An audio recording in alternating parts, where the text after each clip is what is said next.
Kuna mtu anaitwa Bill Gates. Kuna mtu anaitwa Bill Gates. Baba, let me tell you this.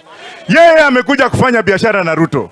Yeye ameleta ile matunda, ile vitu ilikuwa inaitwa GMO. Tukakataa na baba, manake wakati walileta kufanya testing, walifanyia mahali, wanawake walimea ndevu mpaka wakakimbia.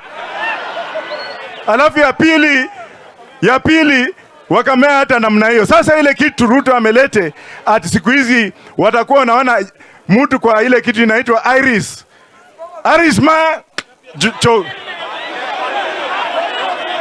Baba, tumekataa. Tumekataa, semeni tumekataa. We are not going to be ruled by the Americans. Bill Gates must pack his things and go back to his home. Bill Gates recently divorced his wife. Aende settle mambo yao huko.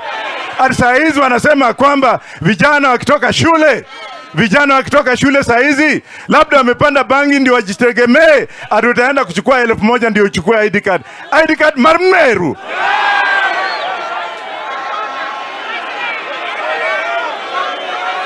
Alafu ukienda Amerika ama uende Britain leo, ufanye namna hii kwa mzungu. Unajua mzungu mbele ndio korigi moromacha.